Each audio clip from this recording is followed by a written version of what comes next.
हर रोज एक नई कहानी देखने के लिए चैनल को सब्सक्राइब करें और बेल आइकन को दबाना ना भूलें। शिखरपुर नामक एक गांव में भूषण अपनी बीवी फाल्गुनी और 2 छोटे बेटे बेटी राधा और राजू के साथ रहा करता था। भूषण अपने खेत में सब्जियां उगाता था और उन्हें बाजार में जाकर बेचा करता था।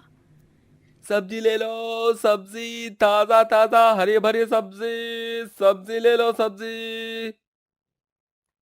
अरे भाई साहब, मुझे 2 किलो भिंडी और टमाटर दे दो। अरे भूषण भाई, तुम्हारे खेत की सब्जियां पूरे बाजार में सबसे फ्रेश और स्वादिष्ट होती हैं। मुझे 3 किलो प्याज और 2 बड़ी जोड़ी मेथी देना, और साथ ही 20 रुपए का थोड़ा पुदीना भी डाल देना। जी शुक्रिया, मैं अभी आपकी सब्जियां पैक कर देता हूँ। भूषण अपने खेत में सब्जियों को बहुत ही प्यार और स्नेह से उगाता। गर्मी का मौसम आ चुका था। तपती धूप में भूषण सब्जियां बेचता।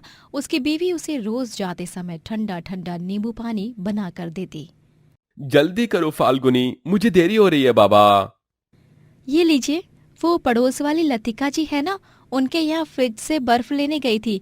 वो इतनी अमीर है, लेकिन उनमें रत्ती भर का घमंड नहीं है।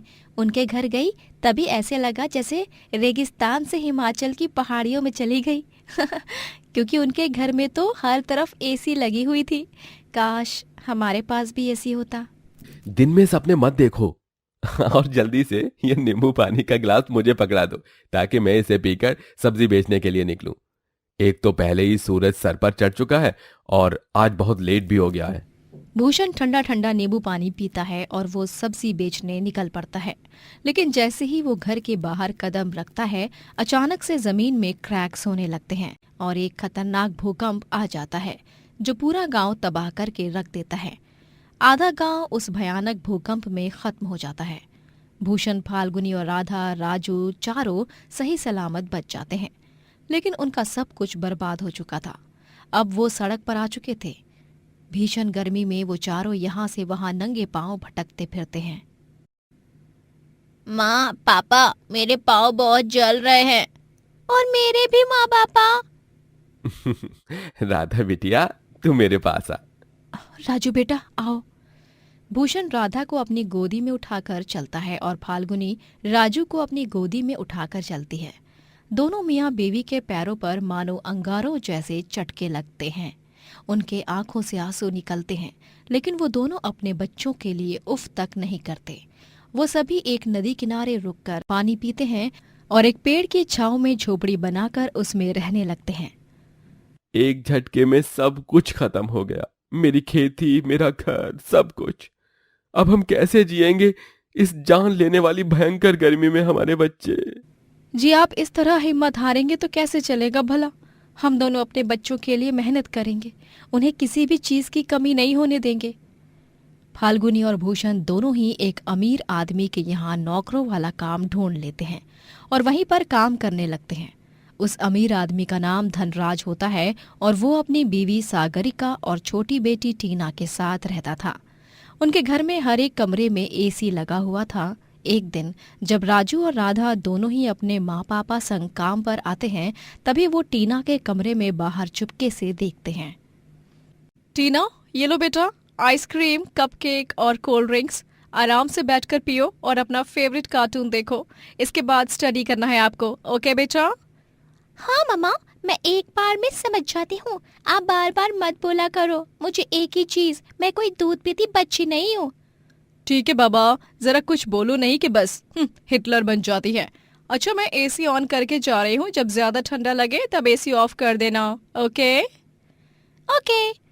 सागरिका टीना के कमरे की एसी ऑन करके चली जाती है और उस कमरे से ठंडी ठंडी हवा बाहर भी आ रही थी, जिसका आनंद राधा और राजू चुपके से उठा रहे थे। वाह यार राजू, है ये टीना कितनी भाग्यवान है ना, इसके कमरे में तो एसी है। हाँ हाँ राधा, काश हम भी एसी में ही रह पाते। तभी टीना उन दोनों को देख लेती है और वो गुस्से से आग बबूला हो जाती है। तुम दोनों गरीब फटीचर लोग यहाँ पर मेरे कमरे के बाहर खड़े रहकर फ्री फंड में एसी की हवा खा रहे हो। बेवकूफ, बेशर्मो। हाँ, निकल जाओ यहाँ से। टीना उन दोनों को धक्का मार कर गिरा देती है। तभी वहां पर धनराज, सागरिका, भूषण और फाल्गुनी आ जाते हैं। राधा, राधा बिटिया, राजू बेटा, तुम दोनों ठीक तो हो ना? तुम्हें ज्यादा चोट तो नहीं आई ना? नहीं पापा, हम ठीक हैं। पक्का ना बच्चों? हाँ माँ, पक्का। मम्मा, पापा, ये दोनों गरीब मेरे रूम के बाहर खड़े होकर एसी की हवा खा रहे थे। सागरिका और धनराज गुस्सा हो जाते हैं और फाल्गुनी और भूषण को खूब सुनाते हैं। अरे तमीज वगैरह कुछ सिखाया है कि नहीं तुम दोनों ने अपने बच्चों को? हमने गलती कर दी जो तुम्हारे गंदे घटिया बच्चों को हमारे साफ और सुंदर से घर में आने दिया। इनसे कहो कि अभी के अभी यहाँ से रफा दफा हो जाए, वरना मुझसे बुरा कोई नहीं होगा। लेकिन मालकिन, मैंने कहा ना, निकालो इस कचरे को मेरे शीश महल से बाहर, वरना मैं तुम दोनों को काम से हटा दूंगी और किसी और को रख लूंगी। समझ गए तुम दोनों? मजबूर और लाचार फाल्गुनी और भूषण राधा और राजू को झोपड़ी वापस जाने कहते हैं और वो दोनों भी बिना कुछ कहे चुपचाप चले भी जाते हैं। कुछ दिनों बाद थोड़े बहुत पैसे आने के बाद वो लोग एक छोटे से किराए के मकान में शिफ्ट हो जाते हैं। तभी माँ पापा, हम अब एक घर में रहने तो आ गए, लेकिन यहाँ पर तो सिर्फ एक पंखा ही है। क्या हम अपने घर में एक एसी लगा लें? हाँ माँ पापा, हमें भी टीना की तरह एसी के कमरे में रहना है और ठंडी ठंडी हवा खाते हुए सोना है। हाय, कितना सुंदर लगेगा फिर तो। मुझे माफ कर दो मेरे बच्चों, लेकिन मैं तुम्हारी ये मांग पूरी नहीं कर सकता, क्योंकि हम इतने पैसे नहीं कमाते जो हम एसी खरीद सकें। माफ करना बच्चों, माफ करना। रूठो मत, मेरे पास एक उपाय है जिससे एसी की जैसी हवा लगेगी, लेकिन ये वाली एसी थोड़ी देसी और अतरंगी है। फाल्गुनी गीले रजाइयों को खिड़कियों पर टांगती है जिससे घर ठंडा हो जाता है, लेकिन इसके बावजूद भी दोनों बच्चों का मुंह उतरा हुआ ही रहता है। फाल्गुनी और भूषण भी बहुत दुखी होते हैं। एक दिन भरी दोपहर में जब सागरिका बंगले के गार्डन एरिया में पौधों को पानी दे रही होती है, तभी दो गुंडे आकर उसे एक वैन में किडनैप करके चले जाते हैं। मालकिन! फाल्गुनी, चलो जल्दी, हम साइकिल पर सवार होकर उनका पीछा करेंगे। तुम साइकिल के पीछे बैठकर पुलिस को फोन लगाओ, तब तक जल्दी जल्दी। भूषण और फाल्गुनी दोनों साइकिल पर सवार होकर उन गुंडों की वैन का पीछा करते हैं और आखिरकार उन्हें रोक ही देते हैं। फाल्गुनी सागरिका को गुंडे से अलग करती है और भूषण उन गुंडों को खूब पीटता है। उतने में वहां पर पुलिस आ जाती है और उन दोनों बदमाश गुंडों को गिरफ्तार कर लेते हैं। बाद में जब धनराज और टीना को ये बात पता चलती है, तब उन्हें भी अपनी गलतियों पर शर्मिंदगी महसूस होती है। धन्यवाद भूषण, फाल्गुनी, मैंने तुम दोनों के साथ कभी अच्छा व्यवहार नहीं किया, लेकिन तुम दोनों ने फिर भी मेरी जान बचाई, अपनी जान जोखिम में डालकर। थैंक यू अंकल आंटी, मेरी मम्मी की जान बचाने के लिए। मेरी तरफ से आपको और राधा राजू को भी सॉरी। ये लो भूषण, मना मत करना। इन पैसों को हमारी तरफ से प्यार भरा नजराना समझना। हमें अपनी गलती का पश्चाताप हो चुका है। वो तीनों भूषण और फाल्गुनी से माफी मांगते हैं और भूषण और फाल्गुनी उन पैसों से अपने घर के लिए एसी खरीदते हैं और वो चारों एसी में रहकर बहुत खुश होते हैं। ये हमारे घर एसी आ गई, एसी आ गई। राधा और राजू तो खुशी के मारे झूमते नाचने लगते हैं। इस तरह वो लोग हंसी खुशी से एक साथ एक सुंदर सा जीवन बिताते हैं। शहर का सबसे बड़ा बिजनेसमैन राजनाथ चौधरी अपने परिवार संग एक बड़े बंगले में रहा करता था। उसकी फैमिली में भी बूढ़ी माँ उपासना, पिता प्रेमचंद, दादी मधुबाला, बीवी अवंतिका, छोटा बेटा निकुंज और छोटी बेटी जूही होते हैं। राजनाथ की जान अपने परिवार में बसती है।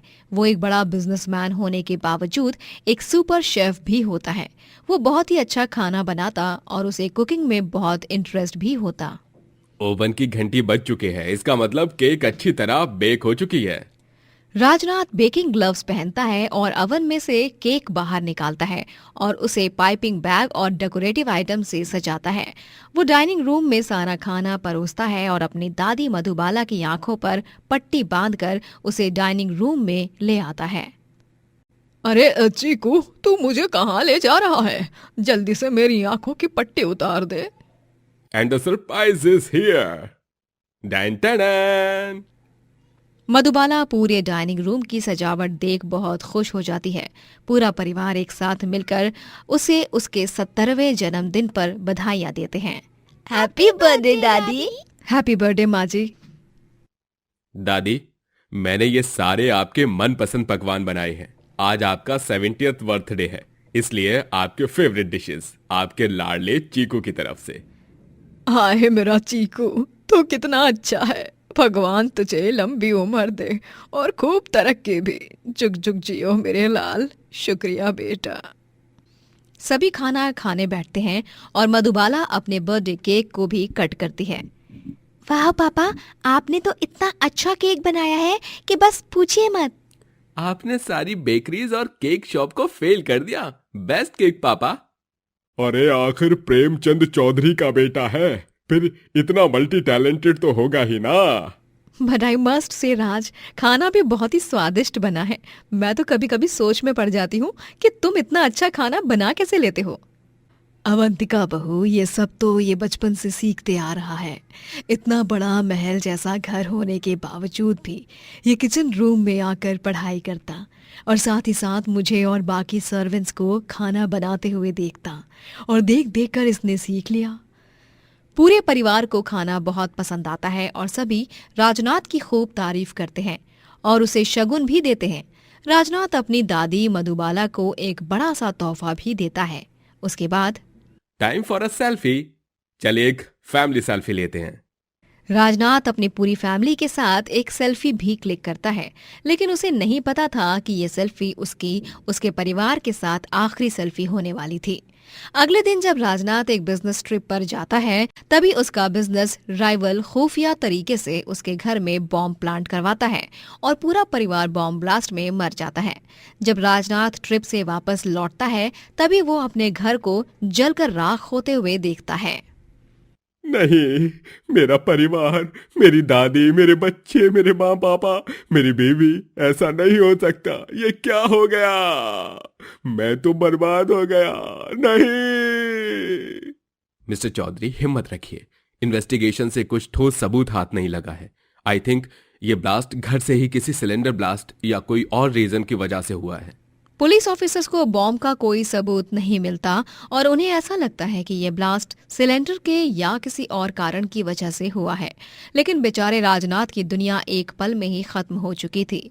उसकी फैमिली उसकी जान थी और आज वही उससे छिन चुकी थी। इतना ही नहीं, अब वो उसका बिजनेस भी डूब चुका था, क्योंकि उसके करोड़ों के पैसे जो उसने अपने घर की तिजोरी में रखे थे वो भी जलकर राख हो चुके थे। राजनाथ अब सड़क पर ही रहने लगता है।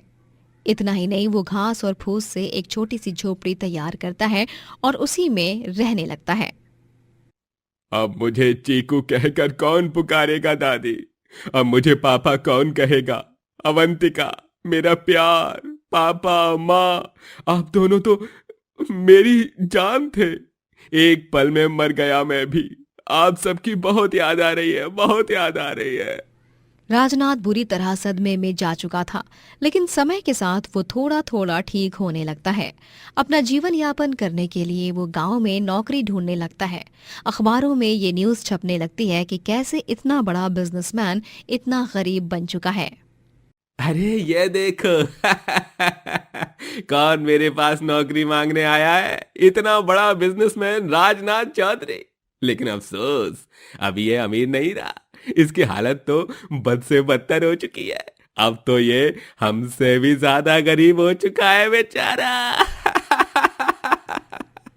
राजनाथ जहां कहीं भी जाता सभी उसे ताने कसते और उसे बुरा भला बोलते हैं।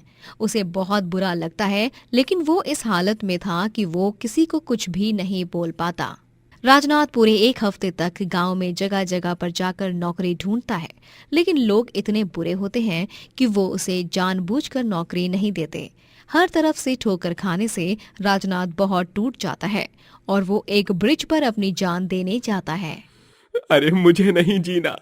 मैं यहाँ इस दुनिया में अकेले नहीं रह सकता। मुझे भी मेरे परिवार के पास जाना है। राजनाथ अपनी जान देने जा ही रहा होता है कि तभी उसे एक बूढ़ा आदमी रोक लेता है। वो और कोई नहीं, उसके पड़ोसी देवेंद्र चाचा होते हैं। अरे राजू, राजू, ऐसा मत कर बेटा, उतर जा नीचे। अगर तू ऐसा कदम उठाएगा तो तेरे परिवार वालों की आत्मा को शांति नहीं मिलेगी। तू ऐसा मत कर बेटा, जिंदगी भगवान का तोहफा है। तेरी पूरी फैमिली तुझे जीवन में सफल होते हुए देखना चाहती है। तुझे तेरे परिवार का वास्ता, तू अपनी जान नहीं देगा बेटा। राजनाथ भावुक हो जाता है और देवेंद्र चाचा के गले लगकर फूट फूट कर रोता है। देवेंद्र चाचा उसे अपने घर पर आसरा देते हैं और अब राजनाथ अपना एक ढाबा खोलने का तय करता है। एक ढाबा? जी हाँ देवेंद्र चाचा, एक ढाबा। मैं अपनी फैमिली की याद में एक ढाबा खोलूंगा जिसका नाम चौधरी फैमिली ढाबा होगा, और वहां पर सभी फैमिलीज को मैं प्यार से खाना खिलाऊंगा और उन सभी के साथ अच्छा वक्त गुजारूंगा। बहुत अच्छा सुझाव है बेटा। भगवान तुझे हमेशा खुश रखे बच्चे। राजनाथ ढाबा खोलता है और उसका नाम चौधरी फैमिली ढाबा होता है, जहां पर फैमिलीज खाना खाने आती हैं और राजनाथ सभी फैमिली मेंबर्स के गले में वरमाला पहनाता है और उनकी आरती उतारकर उनका अपने ढाबे में स्वागत करता है। अरे सच में इस फैमिली ढाबे की बात ही कुछ और है। राजनाथ भाई साहब, अब भले ही आपने अपनी फैमिली खोई है, लेकिन इस ढाबे के जरिए आप हर रोज कई सारी फैमिलीज का हिस्सा बन जाओगे और सभी को अपने हाथ के बने स्वादिष्ट खाने से खुश करोगे भाई। धन्यवाद। आपकी कही गई हर एक बात मेरे लिए खूब मायने रखती है। आप भी मेरे ग्राहक नहीं, मेरी फैमिली ही हो। राजनाथ ढाबे में अपनी फैमिली का फोटो फ्रेम लगाकर रखता है और वो रोजाना उन सबको याद करते हुए खाना बनाता है। धीरे धीरे पूरे गांव में राजनाथ का फैमिली ढाबा फेमस हो जाता है और वो ढेर सारे पैसे कमाने लगता है। और कुछ ही महीनों बाद वो एक बड़ा रेस्टोरेंट भी खोलता है, लेकिन हमेशा अपनी फैमिली को अपनी यादों में कायम रखता है। मैं आप सबको बहुत याद करता हूँ। आप लोगों के बिना इस दुनिया में जीना नहीं है।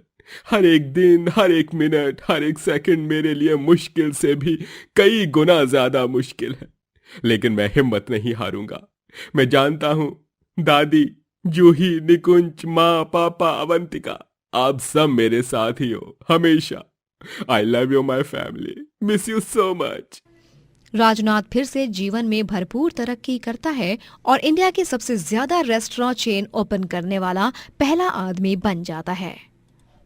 दोस्तों, अगर आपको ये कहानी पसंद आई तो लाइक करें, शेयर करें और कमेंट करके बताएं कि कहानी में आपको सबसे अच्छा क्या लगा।